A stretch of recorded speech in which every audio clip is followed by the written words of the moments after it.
Biografía de Tadeo Isidoro Cruz, 1829-1874. El 6 de febrero de 1829, los montoneros que, hostigados ya por Lavalle, marchaban desde el sur para incorporarse a las divisiones de López, hicieron alto en una estancia cuyo nombre ignoraban, a 3 o 4 leguas del Pergamino. Hacia el alba, uno de los hombres tuvo una pesadilla tenaz. En la penumbra del galpón, el confuso grito despertó a la mujer que dormía con él.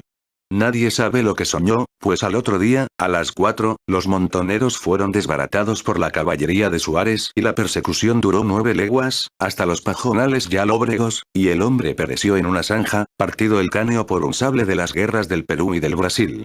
La mujer se llamaba Isidora Cruz. El hijo que tuvo recibió el nombre de Tadeo Isidoro. Mi propósito no es repetir su historia. De los días y noches que la componen, solo me interesa una noche. Del resto no referiré sino lo indispensable para que esa noche se entienda. La aventura consta en un libro insigne. Es decir, en un libro cuya materia puede ser todo para todos, 1 Corintios 9, 22, pues es capaz de casi inagotables repeticiones, versiones, perversiones. Quienes han comentado, y son muchos, la historia de Tadeo Isidoro, destacan el influjo de la llanura sobre su formación, pero gauchos idénticos a él nacieron y murieron en las selváticas riberas del Paraná y en las cuchillas orientales. Vivió, eso sí, en un mundo de barbarie monótona. Cuando, en 1874, murió de una viruela negra, no había visto jamás una montaña ni un pico de gas ni un molino. Tampoco una ciudad. En 1849, fue a Buenos Aires con una tropa del establecimiento de Francisco Javier Acevedo. Los troperos entraron en la ciudad para vaciar el cinto. Cruz, receloso, no salió de una fonda en el vecindario de los Corrales. Pasó ahí muchos días, casi turno, durmiendo en la tierra, mateando, levantándose al alba y recogiéndose a la oración. Comprendió, más allá de las palabras y aún del entendimiento, que nada tenía que ver con él la ciudad. Uno de los peones, borracho, se burló de él. Cruz no le replicó, pero en las noches del regreso, junto al fogón, el otro menudeaba las burlas, y entonces Cruz, que antes no había demostrado rencor, ni siquiera disgusto, lo tendió de una puñalada prófugo. Hubo de guarecerse en un fachinal. Noches después, el grito de un chajá le advirtió que lo había cercado la policía. Probó el cuchillo en una mata. Por que no le estorbaran en la de a pie, se quitó las espuelas. Prefirió pelear a entregarse. Fue herido en el antebrazo, en el hombro, en la mano izquierda. Malhirió a los más bravos de la partida. Cuando la sangre le corrió entre los dedos, peleó con más coraje que nunca. Hacia el alba, mareado por la pérdida de sangre, lo desarmaron. El ejército, entonces, desempeñaba una función penal. Cruz fue destinado a un fortín de la frontera norte. Como soldado raso, participó en las guerras civiles. A veces combatió por su provincia natal, a veces en contra. El 23 de enero de 1856, en las lagunas de Cardoso, fue uno de los 30 cristianos que, al mando del sargento mayor Eusebio Laprida, pelearon contra 200 indios. En esa acción recibió una herida de lanza. En su oscura y valerosa historia abundan los hiatos. Hacia 1868 lo sabemos de nuevo en el Pergamino. Casado amancebado, padre de un hijo, dueño de una fracción de campo. En 1869 fue nombrado sargento de la Policía Rural. Había corregido el pasado. En aquel tiempo debió de considerarse feliz, aunque profundamente no lo era.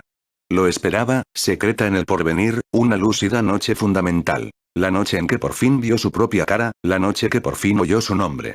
Bien entendida, esa noche agota su historia. Mejor dicho, un instante de esa noche, un acto de esa noche, porque los actos son nuestro símbolo. Cualquier destino, por largo y complicado que sea, consta en realidad de un solo momento. El momento en que el hombre sabe para siempre quién es. Cuéntase que Alejandro de Macedonia vio reflejado su futuro de hierro en la fabulosa historia de Aquiles. Carlos XII de Suecia, en la de Alejandro. A Tadeo Isidoro Cruz, que no sabía leer, ese conocimiento no le fue revelado en un libro. Se vio a sí mismo en un entrevero y un hombre. Los hechos ocurrieron así. En los últimos días del mes de junio de 1870, recibió la orden de apresar a un malegó, que debía 2 muertes a la justicia. Era este un desertor de las fuerzas que en la frontera sur mandaba el coronel Benito Machado. En una borrachera, había asesinado a un moreno en un lupanar. En otra, a un vecino del partido de Rojas. El informe agregaba que procedía de la Laguna Colorada.